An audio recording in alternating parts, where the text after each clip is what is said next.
బా బా బా బా ఎగ్జాస్ట్ అయితే సెక్సీ ఎగ్జాస్ట్. దీనికి అండర్ బెల్లీ ఎగ్జాస్ట్ ఉంటుంది NS200లకి.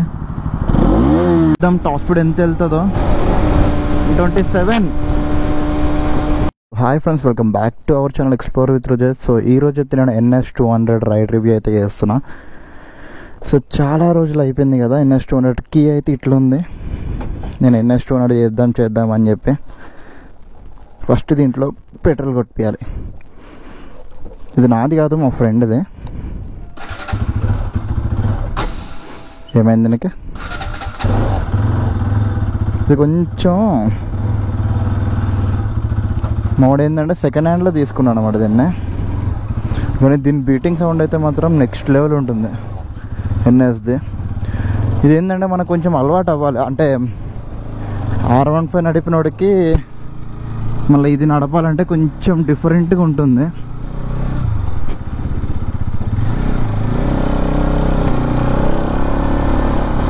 కొంచెం స్ట్రగుల్ అవుతుంది. నిజం చెప్పాలంటే పెట్రోల్ లేదు ఇందులో. ఒక 100 రూపీస్ అన్న పెట్రోల్ కొట్టించి అప్పుడు మళ్ళీ కొంచెం స్పీడ్స్ వెళ్ళాల. ఇంకొక దరిద్రం ఏంటంటే ఈ బండిలో, అంటే బండి కాదు కాకపోతే ఏంటంటే ఈడిదే అన్నమాట, ఇది డిఫరెంట్ది. ఏమైందంటే హ్యాండిల్ కొంచెం మూగుతుంది అన్నమాట. మా ఫ్రెండ్ ఏం చేద్దాం అనుకున్నా అంటే ఈ స్ప్లిట్ కాకుండా డైరెక్ట్ సింగిల్ బార్ ఉంటుంది కదా, బార్ హ్యాండిల్ బార్ వేయించేద్దాం అనుకుంటున్నాడు. నాకు ఏం చెప్పాలంటే గేర్ ఇండికేటర్ లేకపోతే మనకంతా చూసుకోవడం రాదన్నమాట బండి ఎట్లుందని, అంటే ఏ గేర్లో ఉందని. కానీ ప్రస్తుతానికైతే మాత్రం నడిపించేద్దాం అట్లా.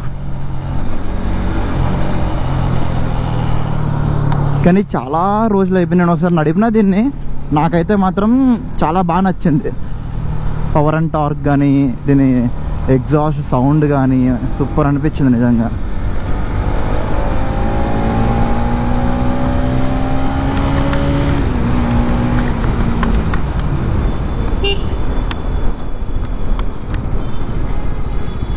అమ్మో, ఇది కొంచెం డిఫరెంట్గా, చాలా డిఫరెంట్గా ఉంది, కొంచెం కాదు. ఇది ఏంటంటే స్లిప్పర్ క్లచ్ కాదనుకుంటుంది, చాలా హార్డ్గా ఉంటుంది క్లచ్. అంటే మొత్తం లాగాలి, మొత్తం వదలాల.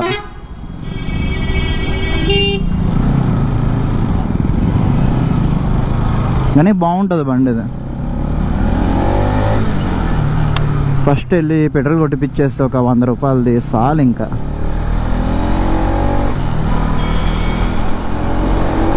అప్పుడు కొంచెం స్పీడ్స్ కొడితే కూడా బాగుంటుంది.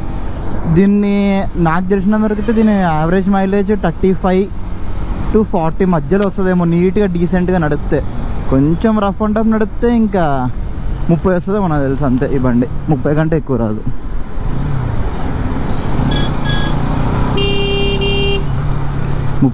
ఎక్కువ నన్ను అడిగితే ఇంకా 30 కంటే ఎక్కువ రాదు. కానీ రిలాక్స్డ్ పొజిషన్లో ఉంటుంది NS200 కూర్చొని నడపడానికి. ఇప్పుడు మన R15 అంటే కొంచెం బెండ్ అయి నడపాలి, కానీ ఇది అట్లా కాదు. దీని బ్రేకింగ్ కూడా నిజంగా చాలా బాగుంది. ఇంకొకటి ఏంటంటే దీనికి మిర్రర్స్ లేవు, మనకి వెనకాల ఏం కనిపించదు.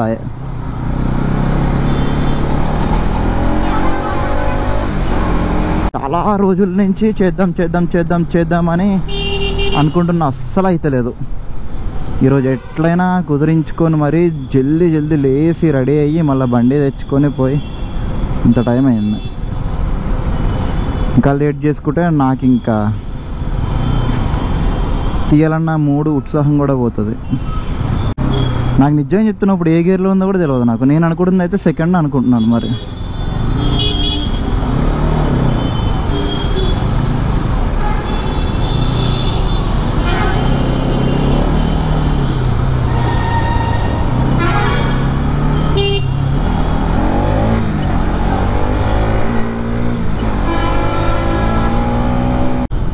నాకు అస్సలు అర్థమవుతలేదు. ఎందుకంటే మనకి సైడ్ మిర్రర్స్ అలవాటు అయిపోయి ఇది అస్సలు నడపనీకి వస్తలేదు సరిగ్గా మనకి.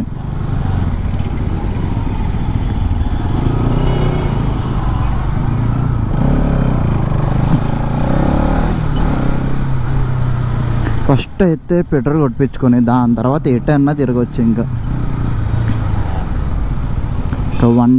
ఒక 110 కొట్టిద్దాం. కరెక్ట్ 1 లీటర్ కొట్టిస్తే సరిపోద్ది. ఏంది పెట్రోల్ బంద్ ఉందా ఏంది ఇక్కడ? అమ్మో చాలా టైం పట్టేస్తుంది ఇట్లా అయితేనే. వేరే పెట్రోల్ బంక్ దగ్గర కొట్టించుకుందాం పోయి. ముందు ఇంకోటి ఉంటుంది, ముందు పెట్రోల్ బంక్ దగ్గర పోయి కొట్టించుకుంటా అయిపోతుంది. ఇది ఏ గేర్లో కూడా ఉందో అర్థం కదా నాకు. నేను చెప్పాలంటే అబ్బా న్యూట్రల్గా వచ్చాను.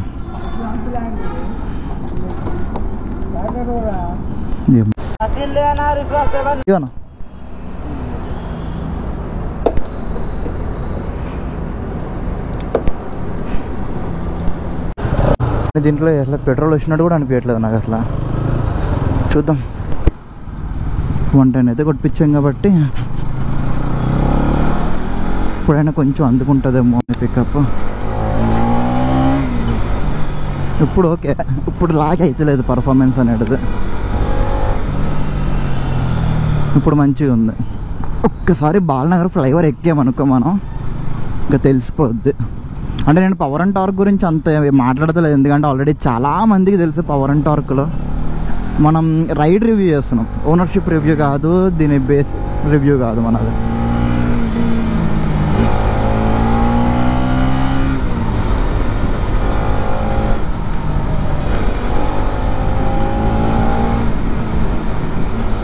బాబా మంచిగా ఉంది. కార్నరింగ్ కాదు కానీ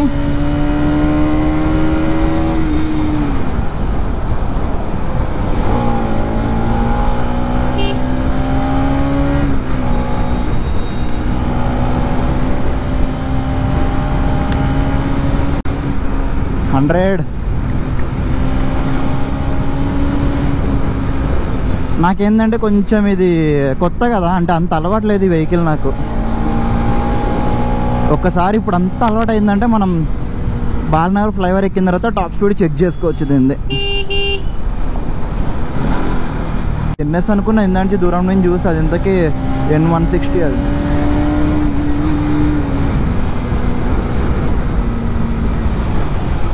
బ్రేకింగ్ కూడా బాగుంది. అంటే మనం సర్వీస్ చేసినట్టు మా వాడు చేయడు, అది బాధ. దీన్ని కరెక్ట్గా చేద్దామంటే అన్నీ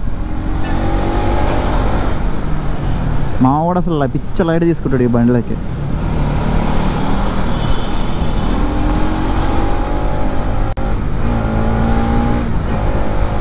ఇది నెట్ తీసుకున్నాడు 1,45,000 50,000 ఎంత పడింది సెకండ్ హ్యాండ్స్లా. అది కూడా సెకండ్ హ్యాండ్ అంటే అంత ఎక్కువ కూడా యూజ్ అవ్వలేదు. నేను చూపిస్తాను మీకు ముందుకెళ్ళిన తర్వాత. ఇంకొచ్చి చూడండి ఇక్కడ 941 కిలోమీటర్స్ అంతే తిరిగింది.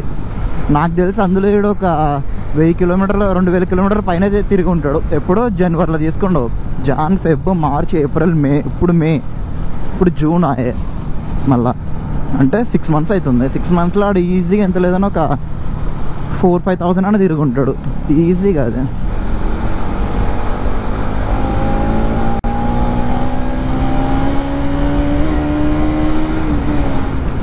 బా ఎగ్జాస్ట్ అయితే సెక్సీ ఎగ్జాస్ట్.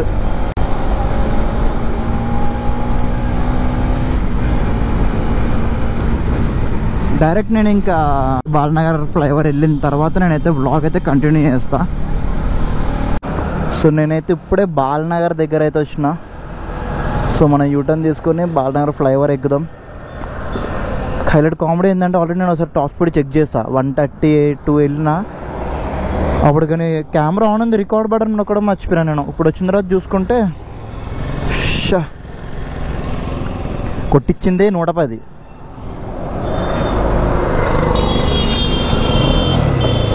మళ్ళీ ఇప్పుడు యూటర్న్ తీసుకొని ముందుకెళ్ళి మళ్ళీ ఒకసారి టాప్ స్పీడ్ చెక్ చేద్దాం.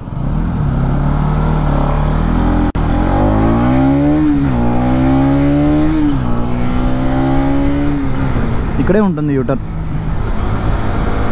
సరే మళ్ళీ ముందుకెళ్ళి టాప్ స్పీడ్ చెక్ చేద్దాం అసలు ఎంత వెళ్తుంది ఇదని. నేను ఆల్రెడీ చూసా కానీ నాకేంటంటే కొంచెం భయం అవుతుంది అన్నమాట. అలవాట్లేదు కదా ఈ వెహికల్ నాకు, అస్సలు కొంచెం ఊగుతుంది బాడీ భయానికి.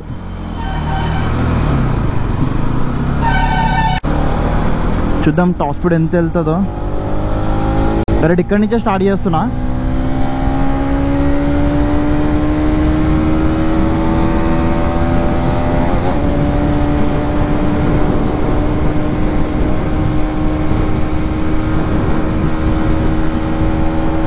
వన్ 117, 118, 119, 120, 122, 124, 126, 127, 29, 131, sorry 131, 133, అబ్బా 133 కూడా చాలా అంటే అసలు స్ట్రెయిన్ అవ్వలేదు, స్ట్రగుల్ అవ్వకుండా వెళ్ళిపోయింది. 200cc కదా, ఈజీగా వెళ్ళింది, స్మూత్గా వెళ్ళింది బండి. కంట్రోలింగ్ బాగుంది, కాకపోతే అలవాటు అయితే ఇంకా బాగుంటుంది.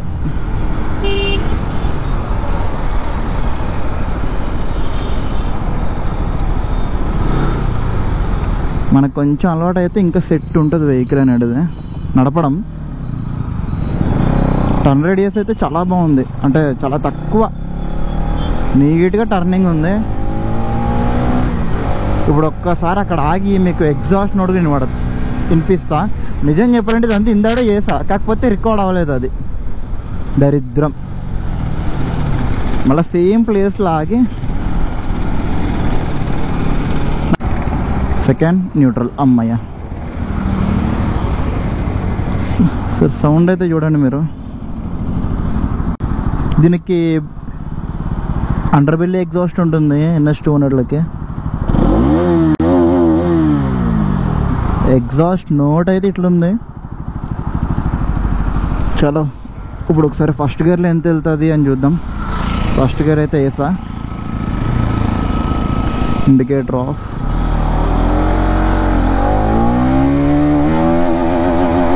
$43, $63, third gear 83, fourth gear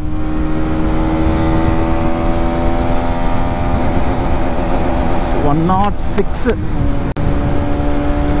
fifth వెళ్ళిపోతుంది ఈజీగా, ఒక 125 అట్లా వెళ్తుందేమో. కాకపోతే మనకి మొత్తం అడ్డు వస్తారు.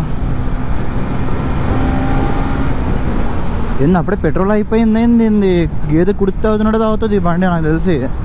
మళ్ళీ జర్కులు ఇస్తుంది ఇట్లా 110 కొట్టించిన తర్వాత కూడా. అందుకంటే సెకండ్ టైం కదా ఇది రౌండ్, అందుకే ఏమో అనుకుంటున్నా మరి. సో NS 200 ఎంతమందికి నచ్చిందో కింద కామెంట్ అయితే చేయండి. అట్లనే మీకు ఎంతమంది దగ్గర NS 200 ఉంది, మీరు అచీవ్ అయిన టాప్ స్పీడ్, అట్లనే మీకు వచ్చే యావరేజ్ మైలేజ్, అంటే మీరు ఎప్పుడైనా లాంగ్ రైడ్స్ వెళ్ళి ఉంటే అప్పుడు మీకు ఎంత మైలేజ్ వచ్చింది అది కూడా కామెంట్ అయితే చేయండి. ఎందుకంటే మాకు కూడా తెలుస్తుంది కదా దీనిది అసలు మైలేజ్ ఎంత ఉంటుంది అని. ఎందుకంటే నాకు తెలియదు, నేను అనుకుంటుంది మాత్రం 35 to 40 వస్తుందేమో అనుకుంటున్నాను నేను. నీట్గా అంటే ఒక 75 to 80 ఆ స్పీడ్లో వెళ్తా, అంటే కరెక్ట్ RPM. ఇప్పుడు ఇలా దింపి ఇలా నడిపితే ఏ బండి రాదు, బేసిక్గా ఇలాగా నీట్గా వెళ్తే కనుక అనుకుంటున్నా. చూద్దాం ఎవరెవరికి ఏ మైలేజ్ వచ్చిందో కింద కామెంట్ అయితే చేయండి నాకు. అట్లనే మన ఛానల్ని కొత్తగా ఎవరన్నా విజిట్ అయితే కనుక మన పాత వీడియోస్ కూడా చూడండి. మీకు కంటెంట్ నచ్చినట్టయితే మన ఛానల్ని సబ్స్క్రైబ్ చేసుకొని మీకు మన ఛానల్లో నచ్చిన కంటెంట్ ఏందో కింద కామెంట్ అయితే చేయండి. అంటే నెక్స్ట్ మీకు ఏం వీడియో కావాలి, ఒకవేళ దీనిది R15ది డ్రాగ్ రేస్ కావాలా, లేదంటే డెడికేటెడ్గా దీందే వీడియో కావాలి ఇంకొకటి, లేదంటే ఓలా ర్యాపిడో అర్నింగ్స్ ఇట్లాంటివే కావాలా, లేదంటే మళ్ళీ ఏదైనా లాంగ్ రైడ్ కావాలా 1 డేలో వెళ్ళి వచ్చేటట్టుగా, నాకు కింద కామెంట్ అయితే చేయండి. నాకు తెలుస్తుంది కదా నాకు కూడా ఏం చేయాలా వీడియో అని చెప్పి. నాకైతే పిచ్చ నచ్చింది NS 200, బాగుంది. ఎగ్జాస్ట్ అయితే మాత్రం వేరే లెవెల్ సౌండ్, కంట్రోలింగ్ కూడా బాగుంది వెహికల్ది. దీంట్లో మైనస్ నాకు ఏం కనిపించలేదు. ఏం చెప్పాలంటే NSలో నాకు నచ్చేది ప్రైసింగ్. అబ్బా వాడు 200cc కానీ ఇప్పుడు వచ్చిన కొత్తగా వచ్చిన 400cc కానీ ప్రైసింగ్ అయితే మాత్రం నెక్స్ట్ లెవెల్. దీనిది యాక్సిలరేషన్ రెస్పాన్స్ కూడా సూపర్ ఉంది, అంటే లాగ్ అస్సలు లేదు.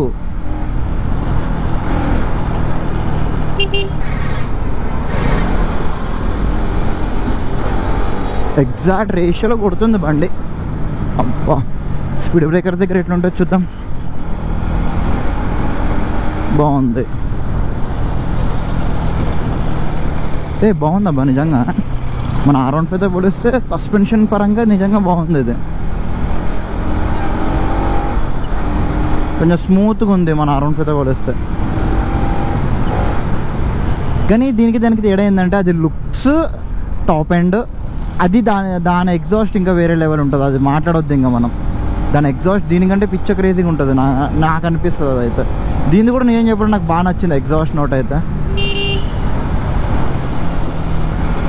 చాలామంది వీటికి కూడా అక్రపావిక్లు పెట్టేస్తారు, R15కి పెట్టేస్తారు. నాకైతే విరక్తి వస్తుంది అట్లాంటి వాళ్ళని చూస్తే. ఎందుకు, దానికి ఏదైతే మనకి కంపెనీ ఫిట్టెడ్ వస్తుందో ఎగ్జాస్ట్ అదైతేనే బాగుంటుంది. అదైతే మనకి మైలేజ్ బాగుంటుంది, అన్నీ బాగుంటుంది.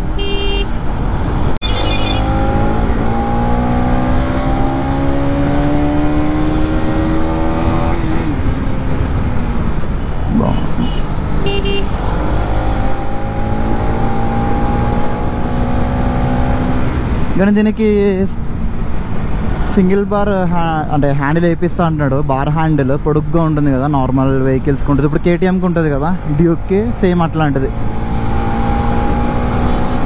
కానీ అది అంత స్టేబుల్ ఉంటుందో లేదో నాకైతే డౌటే. హ్యాండిల్ అనేది షేక్ అవ్వకుండా ఉంటే సూపర్. సో నేనైతే ఈ వ్లాగ్ని ఇక్కడితో అయితే ఎండ్ అయితే చేస్తున్నా. సో ఈ వ్లాగ్ కనుక మీకు నచ్చినట్టయితే తెలుసు కదా, మన ఛానల్ సబ్స్క్రైబ్ చేసుకొని పక్కన బెల్ ఐకాన్ అయితే యాక్టివేట్ అయితే చేసుకోండి. సో నెక్స్ట్ వీడియోలో మళ్ళీ కలుద్దాం.